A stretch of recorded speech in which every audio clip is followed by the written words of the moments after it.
8 orang dari Kawali. Orangnya 2.500. Berapa orang? 8. Orangnya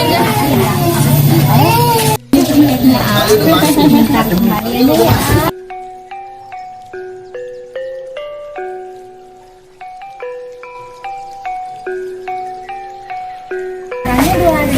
Oh, jadi 20. Iya, jadi 20.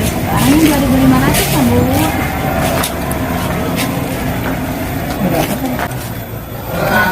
Maaf ya, Bu. Belum kan? Gimana, Bu? Dari Jakarta. Udah Baru sering ya? tahu, udah sering kesini tapi baru tahu ada apa Astana Gede sini. Oh, iya. Ini udah lama ya? Udah lama. Oh, udah lama. Oh. Jadi terima kasih ya. 3 orang. 3 orang. Dari mana, ah? Saya dari Panawangan. Oh iya, 7.500 kan? Satu orang 2.500. Sebentar kembali aja.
Berapa orang?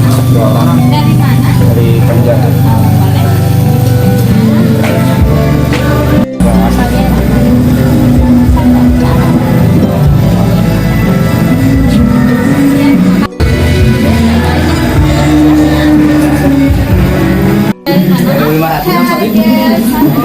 Berapa orang? 5 orang. 12.500.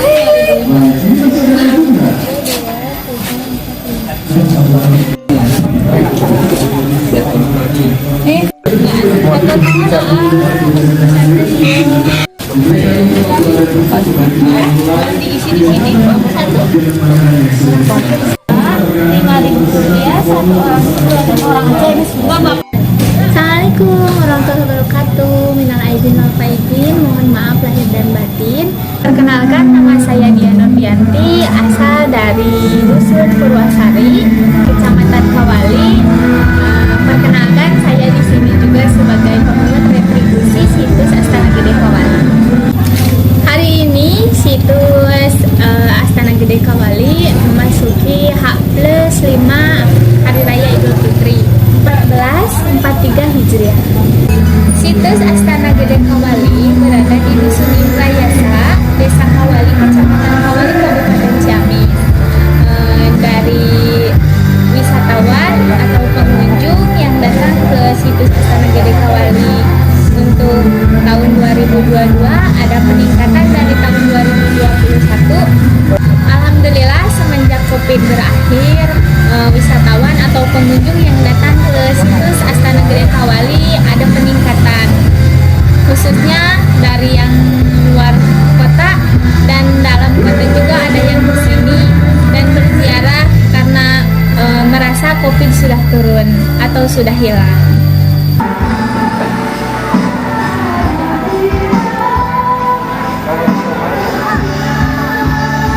Assalamualaikum warahmatullahi wabarakatuh. Perkenalkan, nama saya Daidur Rahman. Saya di sini sebagai juru pelihara situs Astana Gede Kawali. Saya sedikit menjelaskan tentang beberapa yang ada di situs Astana Gede Kawali. Ini di sini ada terdapat, lihat ada Dena di sini. Di situ ditunjukkan ada peninggalan yaitu batu Prasasti 1 sampai Prasasti 6. Terus ada juga batu Pangencengan. termasuk juga makam Syekh Pangeran Usman, ada makam Eyang Sancang, juga makam Arief Ngacala. Terus ada juga hasil ekskavasi dari tim Unpad dan arkeolog itu masih berlanjut. Jadi untuk ekskavasi itu masih berlanjut. Di situ ada sektor 1 itu di zona inti, dan sektor yang keduanya di situ terdapat di atas lokasi mata air Cikawali. Jadi dengan karena waktu itu ada terjadi satu perang besar yang mana putrinya di Pitaloka mau dipercayai sama Ayah Muru, cuman keserahan di sana dikirimnya ke Gajah Mada. Nah di situ Gajah Mada punya ambisi, dia ingin menaklukkan kerajaan Nusantara. Nah satu-satunya kerajaan yang tidak takut ke beliau yaitu Sunda Galung. Nah karena nggak takluk, nah dijadikanlah Dia Pitaloka menjadi upeti. Upeti itu tanda takluk kerajaan Sunda ke Majapahit. Nah, daripada dari kerajaan Sunda, daripada dijadikan upeti, mendingan bela pati. Nah di situ terjadi pertempuran. Nah karena tidak imbang, kalau di sini kan cuma mau serahan, kalau di sana udah siap perang. Nah terjadilah peperangan, pada akhirnya gugur semua di sana. Jadi baru dari sana abu jasadnya dikirim ke sini karena waktu itu kan masih Hindu dibakar. Makanya ditaruh di situ, ada di batu di Panyandaan, ada di Pangendengan, juga ada di Panyandungan. Nah itu di Panyandungan tempat abu jasad Prabu Linggabuana. Jadi bukan tempat nyandung. Jadi istilahnya itu orang Sunda bilang mah kasandung. Jadi bisa pergi nggak bisa pulang. Tersesat. Iya, tersesat. Iya. Gitu. Oh iya, terima kasih ya. Ya sama-sama. Ya.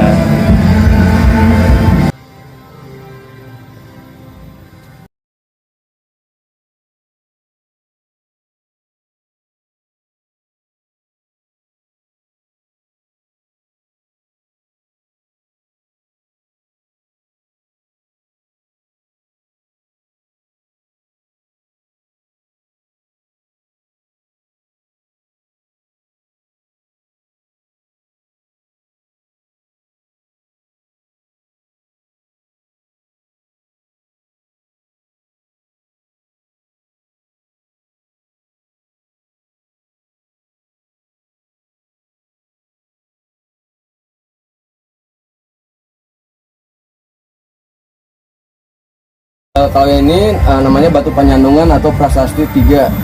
Kenapa dibilang prasasti? Karena di sini walaupun sedikit ada tulisannya di belakang situ.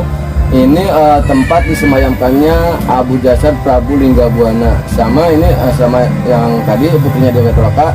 Beliau gugur di Palangan Bubat.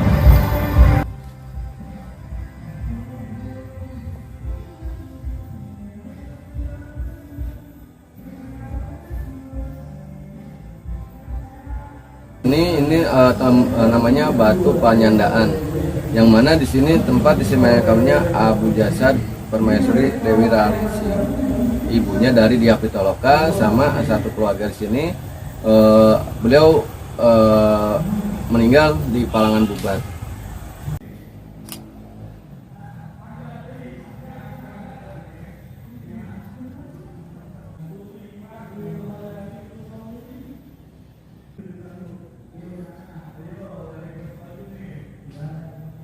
Kita beralih lagi ke sebelah sini. Di sini ada yang namanya makam Syekh Pangeran Usman.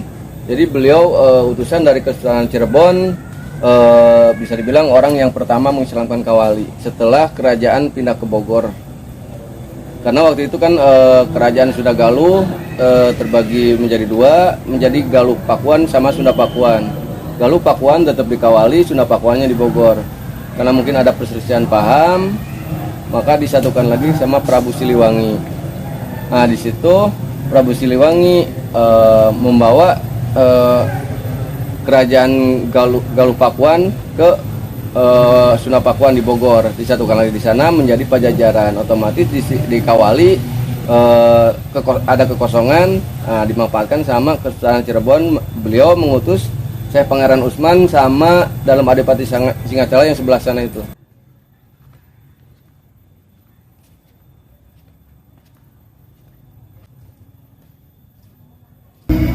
Untuk di sini ini ada namanya batu tapak atau batu pelenjer, yang mana di sini peninggalan dari Niskala Wastu Kencana, adanya dari Dyah Pitaloka. Ini namanya batu korsi atau batu palinggi, tempat dinobatkannya raja-raja Sunda Galuh terdahulu, termasuk raja terakhir yaitu Prabu Siliwangi sebelum beliau bertahta di Pajajaran, dinobatkan di sini dulu. Kita pindah lagi ke sebelah sini. Di sini ada batu prasasti. Ini peninggalan Niskala Wastu Kencana. Bisa dibilang ini batu prasasti yang terbaru. Ini diketemukannya di tahun 1995 oleh Jupel, yaitu namanya Pasopar. Batu ini ditemukannya di sini, cuman tadinya tertimbun tanah. Secara penelitian cuman dimunculkan aja, jadi batu prasasti ini nggak bisa dipindah-pindah. Kita bergeser lagi ke sebelah sini. Ini di sini ada batu prasasti Kawali 1. Ini juga sama peninggalan dari Niskala Wastu Kencana. Di situ menerangkan bahwa di Kawali pernah berdiri satu kerajaan yaitu Sunda Galuh dengan keratonnya sendiri namanya Surawisesa. Kita bergeser lagi ke sebelahnya. Di sini juga ada batu prasasti sama peninggalan dari Niskala Wastu Kencana.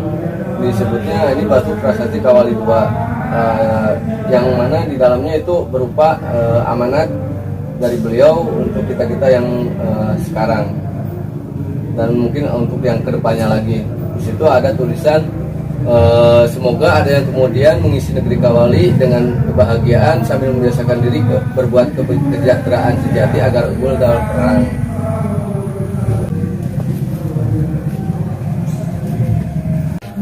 Nah, kita bergeser lagi. Di sini ada makam dalam Adipati Singacala, yang mana tadi sebelumnya saya udah ceritakan bahwa beliau ini utusan dari Kesultanan Cirebon, yang orang pertama yang misalkan Kawali bersama-sama sama Syekh Pangeran Usman. Di sini juga kalau berziarah kita tempatkan untuk berziarah di sini aja. Jadi emang tempatnya lebih nyaman.